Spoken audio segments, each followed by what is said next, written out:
বাংলা শহর যাবো তুমি কেনে তোমনে না হয় এমনি কেনে কাগজপত্র সব দেখবি দেখবো দেখে আর 1 মাস তোর টাইম নিবো যে বাইনা সূত্রে মারলে কমো তাহলে তো আয়সা ধরবো যদি কোনো জ্ঞান থাকে আয়সা ধরবো বুঝতে বিশালিছে RSCS তোর 1 মাস না লিখে লাই তাহলে তোর যে 1 লাখ টাকা 2 লাখ টাকা আর বসলাম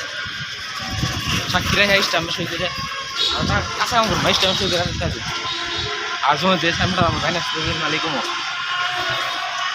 এবার চা কিনে এখানে টাঙ্গাল তো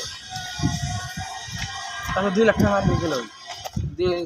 10 মিনিট রাখা তুমি এটা কেমনে আইছে সেটা আর কি দেওয়া লাগতো যে ওর আগে কেরা ছিল তার আগে কেরা ছিল বেড়াতে দিয়ে না তো বিয়া ভাই কে 7 টাকা 40 বেসো কত করে আছে 2 লাখ করে লিখা রাখেনি